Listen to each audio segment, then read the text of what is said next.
அடுத்தபடியாக தமிழகத்திலே திராவிட முன்னேற்ற கழகத்தின் ஆட்சியை விரட்டி அடித்து தமிழகத்தில் ஆட்சி அமைக்கப் போகின்ற தேசிய ஜனநாயக கூட்டணியின் தமிழகத்திலே தலைமையேற்று நடத்தி கொண்டிருக்கும் ஐயா திரு எடப்பாடியார் அவர்களை எழுச்சியுரையாற்றுமாறு அன்போடு அழைக்கிறேன்.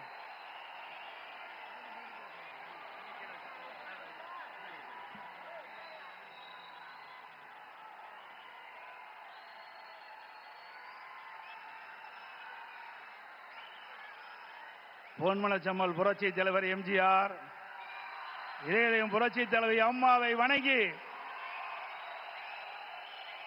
இந்திய திருநாடே மதுராங்கத்தை நோக்கி பார்த்து கொண்டிருக்கிறது. பாரத பிரதமர் அவர்கள் என்ன பேச போகிறார் என்று நாடே எதிர்பார்த்துக் கொண்டிருக்கின்றது. பாரத பிரதமர் அவர்கள் இந்த மண்ணிலே கால் வைத்தவுடனே இயற்கையே சூரியனை மறைத்து விட்டது.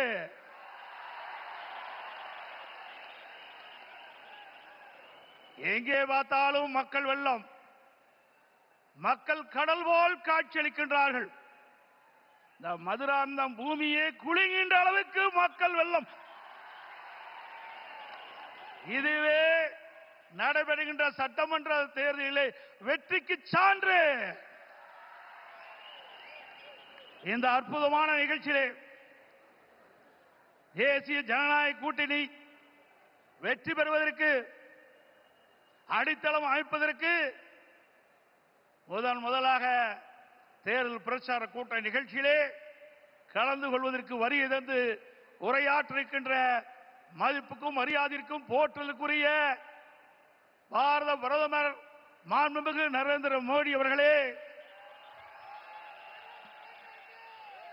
நிகழ்ச்சியிலே பங்கு பெற்றிருக்கின்ற மத்திய அமைச்சர் மரியாதைக்குரிய திரு பியூஷ் கோயல் அவர்களே,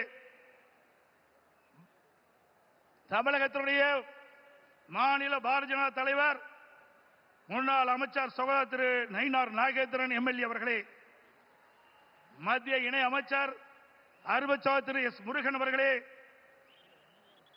பாட்டாளி மக்கள் கட்சியுடைய தலைவர் முன்னாள் மத்திய அமைச்சர் அருமைச்சகோதரர் டாக்டர் அன்புமணி அவர்களே, அம்மா மக்கள் முன்னேற்ற கழகத்தினுடைய பொதுச் செயலாளர் மதிப்புக்கும் மரியாதைக்கும் உரிய சகோதரர் திரு டிடிவி தினகரன் அவர்களே, தமிழ் மாநில காங்கிரஸ் தலைவர் முன்னாள் மத்திய அமைச்சர் மரியாதைக்கு திரு ஜே கே வாசன் அவர்களே,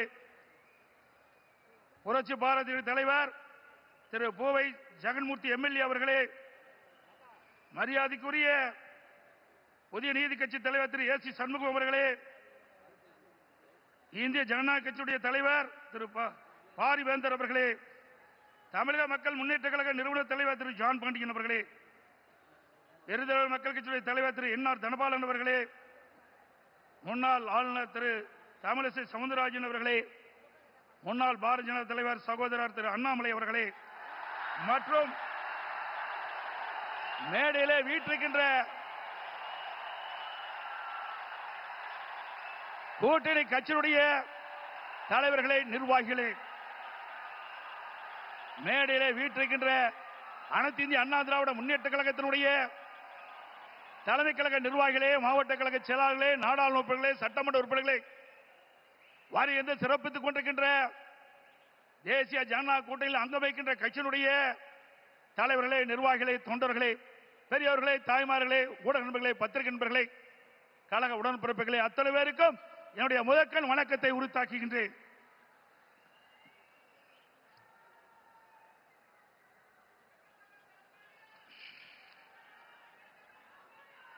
நாளம் கருதினும் கைகூடும், காலம் கருதி இடத்தார் செய்யின். உரிய காலத்தையும் இடத்தையும் தேர்ந்தெடுத்து செயல்பட்டால் உலகத்தையே கையில் அடக்கலாம் என்பது இதனுடைய பொருள். நம்மை எதிர்ப்பவர்கள் எத்தகைய வஞ்சக நெஞ்சம் கொண்டவர்களாக இருந்தாலும் தீயவர்களாக இருந்தாலும் உரிய காலத்தில் உரிய இடத்தில் உரியவர்களோடு ஒன்றிணைந்து உறுதியாக செயல்பட்டால் வெற்றி என்பது நிச்சயம். அத்தகைய தருணம் இப்பொழுது நமக்கு கிடைத்துள்ளது. இன்றைக்கு திராவிட முன்னேற்ற கழகம் ஆட்சி பொறுப்பேற்று 4.25 ஆண்டுகள் ஆகிவிட்டன. 4.25 ஆண்டு காலத்திலே மக்களுக்கு இந்த ஆட்சி கொடுத்தது வேதனை, துன்பம். எல்லா துறைகளிலும் ஊழல், ஊழல் இல்லாத துறையே கிடையாது. மக்களை வாட்டி வதைக்கின்ற அரசாங்கம் தேவையா? சொல்லுங்க, தேவையா? மக்களோட ஆட்சி அகற்றப்பட வேண்டும். ஒரு குடும்பம் வாழ 8 கோடி மக்களை சுரண்டுவது நியாயமா? இன்றைக்கு தமிழகத்தை திரு கருணாநிதியுடைய குடும்பம் ஆட்சியிலே அமர்ந்து கொள்ளையடித்துக் கொண்டிருக்கின்றது. திரு கருணாநிதி அவர்கள் முதலமைச்சராக இருந்தார். அதுக்கு பிறகு ஸ்டாலின் முதலமைச்சராக இருக்கிறார். ஆட்சி பொறுப்பேற்று 4.25 ஆண்டு காலத்திலே அவர் செய்த சாதனை ஒன்றே ஒன்று, ஊழல், ஊழல், ஊழல். இன்றைக்கு திரு ஸ்டாலினுடைய குடும்பம் உலக அளவிலே மிகப்பெரிய பணக்கார குடும்பமாக திகழ்ந்து கொண்டிருக்கிறது. திரு ஸ்டாலினுக்கு பிறகு உதயநிதி ஸ்டாலின் வர வேண்டும் என்று எண்ணுகின்றார். திராவிட முன்னேற்ற கழகத்தில் எத்தனையோ பேர் உழைத்தவர்கள் இருக்கின்றார்கள். அவர்கள் எல்லாம் வீதியிலே பார்க்கப்படுகிறோம். ஆனால் திரு கருணாநிதி குடும்பத்திலே பிறந்தவர்களுக்குத்தான் அந்த கட்சியிலும் இடம், அதிகாரத்தில் இடம். அந்த அடிப்படையிலே தான் எந்த ஒரு தகுதியும் இல்லாத திரு உதயநிதி அவர்களுக்கு முதலில் சட்டமன்ற உறுப்பினர் ஆக்கினார், பிறகு அமைச்சராக்கினார், இப்பொழுது துணை முதலமைச்சர் ஆக்கி இருக்கின்றார். அடுத்தது எந்த காலத்துக்கும் எந்த பதவிக்கும் திரு கருணாநிதி குடும்பம் வர முடியாது. வர முடியுமா? இந்த தேர்தல் தான் திமுகவுக்கு இறுதி தேர்தல். தீய சக்தி திமுகவை வீழ்த்துவோம். பொன்மனச்சம்பல் புரட்சி தலைவர் எம்ஜிஆர், இதயம் புரட்சி தலைவர் அம்மா இருவரும் தலைவர்கள் கண்ட கனவை நிறைவேற்றுவோம். நம்முடைய தேசிய ஜனநாயக கூட்டணியுடைய சக்தியால் பாரத பிரதமர் நமக்கு துணை நிற்கின்றார். இன்றைக்கு நம்முடைய இயக்கம் வலிமையான இயக்கம். நம்முடைய கூட்டணி வெற்றி கூட்டணி, வலிமையான கூட்டணி. தேர்தல் என்ற போரில் நம்முடைய கூட்டணி கட்சி தலைவர்கள், நிர்வாகிகள், தொண்டர்கள் இரவுகள் வாராமல் தேனீக்களை போல, எறும்பை போல சுறுசுறுப்பாக செயல்பட்டு தேர்தல் போரிலே எதிரிகளை ஓட ஓட விரட்டி வெற்றி கொடி நாட்டுவோம். செய்வீர்களா? இந்த தேர்தலை பொறுத்த வரைக்கும் குடும்ப வாரிசுக்கு முற்றுப்புள்ளி வைக்கின்ற தேர்தல், குடும்ப ஆட்சிக்கு முடிவு கட்டுகின்ற தேர்தல், ஊழல் நிறைந்த ஆட்சிக்கு முடிவு கட்டுகின்ற தேர்தல். இந்த தேர்தல் நம்முடைய வெற்றிக்கு மக்கள் துணை நிற்கின்றார்கள். நம்முடைய கூட்டணி கட்சி தலைவர்கள் இன்றைக்கு எழுச்சியோடு இங்கே உரையாற்றிருக்கின்றார்கள்.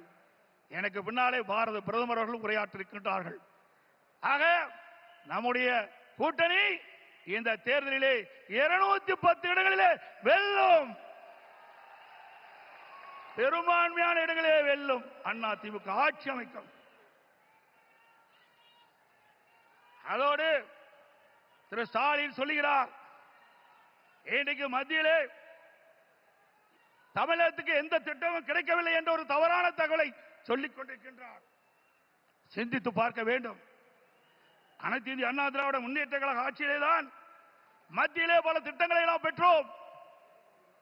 நாம் கேட்ட நிதியை கொடுத்தார்கள், கேட்ட திட்டத்தை கொடுத்தார்கள். தமிழகம் முழுவதும் இருக்கின்ற பல்வேறு ரயில்வே கடவுகளிலே உயர்மட்ட பாலம் வேண்டும் கேட்டோம். அதிகமான பாலத்தை கொடுத்தது மத்திய அரசு. அதே போல தேசிய நெடுஞ்சாலைகள், தமிழகத்தில் இருக்கின்ற போக்குவரத்து நெரிசலை குறைப்பதற்கு பல்வேறு தேசிய நெடுஞ்சாலைகளை வழங்கினார்கள்.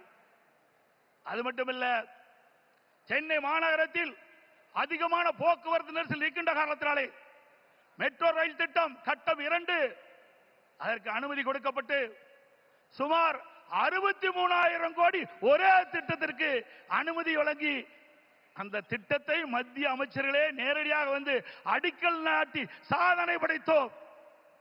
இதெல்லாம் மத்திய அரசாங்கம் கொடுக்கப்பட்ட திட்டம் அல்லவா? அதற்கு மேலாக காவிரி மேட்டூர் அணையிலிருந்து திறக்கப்படுகின்ற நீர் நதி காவிரி நதியின் வழியாக கடலிலே போய் கலக்கின்றது. அப்படி அந்த நதி நீர் மாசுபடாமல் இருப்பதற்காக பாரத பிரதமர் அவர்களை நான் சந்தித்து, முதலமைச்சர் இருக்கின்ற பொழுது அவரை சந்தித்து இந்த கோரிக்கை வைத்தேன். நடந்தாய் வாழி காவிரி திட்டம் சுமார் 14,000 கோடி இந்த திட்டத்திற்கு நிதி தேவை. கொடுத்த உடனே அவர் பார்த்தார், அற்புதமான திட்டம், இந்த திட்டத்தை நிச்சயமாக நிறைவேற்றி தருவேன் என்று சொல்லி மேதக குடியரசுத் தலைவர் உரையிலே இடம்பெற செய்து கடந்த 2024ஆம் ஆண்டு அதற்கு அனுமதி கொடுக்கப்பட்டது.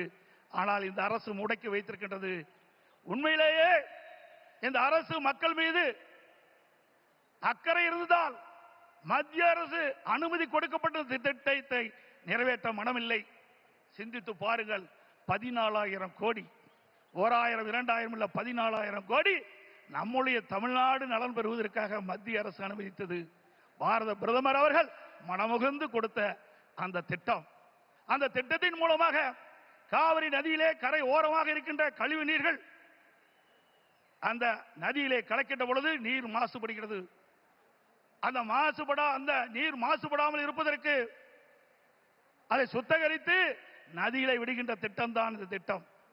மேட்டூர் அணையிலிருந்து வெளியேறிய நீர், பவானி சாகர் அணையிலிருந்து வெளியேறுகின்ற நீர், நொய்யிலிருந்து வெளியேறுகின்ற நீர், அமராவதி அணையிலிருந்து வெளியேறுகின்ற நீர், இந்த நீரெல்லாம் சுத்தப்படுத்தி அங்கே நதியிலே விடுகின்ற பொழுது காவிரி நதியிலே வந்து கலக்கின்ற பொழுது சுத்தமான நீராக இருக்கும். தமிழ்நாட்டை பொறுத்த வரைக்கும் காவிரி நதி தான் ஜீவநதி. அந்த நதியை நம்பித்தான் 20 மாவட்ட மக்கள் குடிநீர் ஆதாரமாக விலகி கொண்டிருக்கிறது. டெல்டா பாசன விவசாயிகளுக்கு ஒரு நல்ல நீர் பயிர்களுக்கு பாய்ச்சுகின்ற பொழுது எந்த நோயும் தாக்கப்படாது. அப்படிப்பட்ட அற்புதமான திட்டத்தை நமக்கு வழங்கினார்.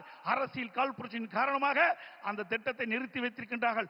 மீண்டும் உங்களோ ஆதரவோடு தேசிய ஜனநாயக கூட்டணி அதிக இடங்களே வெற்றி பெற்று நம்முடைய கூட்டணி அண்ணா திமுக ஆட்சி அமைக்கின்ற பொழுது பாரத பிரதமருடைய ஆசியால் இந்த திட்டம் நிறைவேறும்.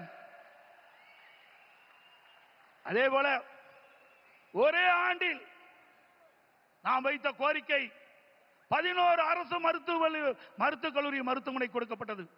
இந்திய வரலாற்றிலேயே ஒரு மாநில அரசுக்கு ஒரே ஆண்டில் 11 அரசு மருத்துவக் கல்லூரி மருத்துவமனை கொடுத்த வரலாறு கிடையாது. அந்த வரலாற்றையும் பாரத பிரதமர் திரு நரேந்திர மோடி அவர்கள் நமக்காக வழங்கினார். அதனால் நம்முடைய மாணவர்கள் அதிக இடங்களிலே மருத்துவர்களாக சேர்ந்து படிக்கக்கூடிய வாய்ப்பை பெற்றிருக்கின்றார்கள். இதையெல்லாம் சாதனை. இன்னும் பல திட்டங்கள் மத்தியில் இருந்து நமக்கு கிடைக்கப்பட்டன. அனைத்து இந்திய அண்ணா திராவிட முன்னேற்ற கழக அரசு இருக்கின்ற பொழுது மத்திய அரசோடு இணக்கமாக இருந்தோம். கேட்ட திட்டத்தை கொடுத்தார்கள், கேட்ட நிதியை கொடுத்தார்கள். தமிழகம் வளர்ச்சி பெற்றது. இன்றைக்கு இருக்கின்ற ஆட்சியாளர்கள் வேண்டுமென்றே திட்டமிட்டு மத்தியிலே குறை சொல்லி இன்றைக்கு லஞ்ச லாவணியத்திலே இந்த அரசு திளைத்துக் கொண்டிருக்கின்றதை நேரத்திலே சுட்டிக்காட்டி, அதோடு எண்ணிய இன்னியாங்கு எய்து எண்ணியார் இன்னியரா பெரிய ஒரு செயலை செய்து முடிக்க எண்ணுபவர் மிக உறுதியுடன் இருந்தால் அவர் நினைத்தபடியே அந்த செயலை செய்து முடிப்பார் என்ற குரலுக்கு மிக பொருத்தமானவர் நமது பாரத பிரதமர் நரேந்திர மோடி அவர்கள். இன்னைக்கு உலகமே பாராட்டுகின்ற அளவிற்கு இந்திய நாட்டுக்கு பெருமை சேர்த்தவர் பாரத பிரதமர் அவர்கள். கொரோனா காலம், இன்னைக்கு இந்த கொரோனா காலத்திலே அந்த வைரஸ் நோயால் இன்றைக்கு வல்லரசு நாட்டில் கூட மக்களை காப்பாற்ற முடியவில்லை. அந்த காலகட்டத்தில் விலை மதிக்க முடியாத உயிரை காப்பாற்றுவதற்கு அவர் எடுத்த நடவடிக்கையினால் லட்சக்கணக்கான மக்கள் உயிர் பிழைத்தார்கள். அந்த நோய் எப்படி தாக்கும், எப்படி வரும், அதற்கு என்ன சிகிச்சை அளிக்க முடியும், அதற்கு என்ன மருந்து என்று கண்டுபிடிக்க முடியாத சூழ்நிலை கூட தன்னுடைய திறமையால் ஆற்றால் அதற்கு சிகிச்சை அளிப்பதற்கு உரிய மருந்தை கண்டுபிடித்து உரிய சிகிச்சை அளித்து விலை மதிக்க முடியாத உயிர்களை காப்பாற்றிய மா மனிதர் பாரத பிரதமர் நரேந்திர மோடி அவர்கள். இந்திய நாட்டு மக்கள் மட்டுமல்ல, வெளிநாட்டில் இருக்கின்ற மக்களுக்கும் அந்த உயிர்களை காப்பாற்றுவதற்கு விலையில்லா மருந்துகளை கொடுத்து காப்பாற்றிய மனித நேயம் படைத்த தலைவர் பாரத பிரதமர் நரேந்திர மோடி அவர்கள் என்பதை இந்த நேரத்தில் சுட்டிக்காட்டி,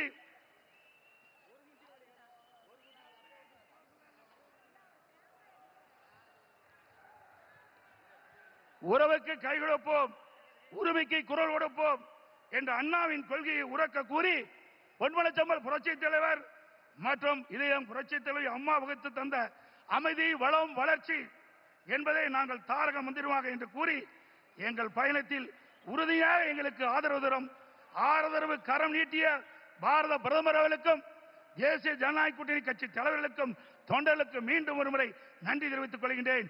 மக்களை காப்போம், தமிழகத்தை மீட்போம். By by Stalin. நன்றி, வணக்கம்.